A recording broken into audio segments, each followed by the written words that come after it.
টিকটকে গিয়ে দেখবেন কিছু কিছু মেয়ে সেভাবে মাজা ঝোঁকাচ্ছে, কেউ আসে বুক ঝোঁকাচ্ছে, কেউ পিছে পিঠ বের করে আছে, কেউ সামনে বের করে আছে। কি বোঝাচ্ছেন আমাদেরকে? এগুলো দেখে কি বোঝাচ্ছেন বলেন তো? আপনারা এরকম ভিডিও করেছেন ক্যামেরার সামনে আসার, সেগুলো টিকটকে ছাড়িচ্ছেন, ফেসবুকে ছাড়িচ্ছেন। আর এইরকম ভিডিওগুলো আমরা দেখিচ্ছি, দেখে আমাদের চোখের জিনা হচ্ছে, আমাদের হাতের জিনা হচ্ছে, অন্তরে জিনা হচ্ছে। এই জিনার দায়ভার কে নিবে? এই জিনার দায়ভার কিন্তু কিয়ামতের দিন আপনাকে নিতে হবে, কারণ আপনার কারণেই এটা হয়েছে। আর আমাদের নবী মুহাম্মদ সাল্লাল্লাহু আলাইহি সাল্লাম বলেছেন যে ওই নারী জাহান্নামে যাবে যে কাপড় পরার পরেও উলঙ্গ থাকে। ঠিক আছে? আর আপনি টিকটকে ঝাঁকা দিয়ে নাচানাচি করছেন, মরার পর আপনাকে ঝাঁকাবে একদম সেইভাবে। আমার কথাগুলো একটু মেমোরিতে নেন, আমি আসলে কি বলতে চাচ্ছি। ঠিক আছে?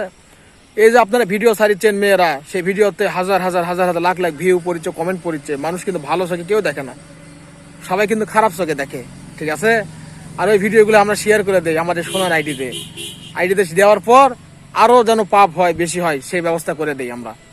ঠিক আছে? এটা আমাদের করা যাবে না। ঠিক আছে? এই জন্য মেয়ে মানুষ সাবধান, ভিডিও বানানো বন্ধ করেন যদি আপনি ভালো থাকতে চান পরকালে।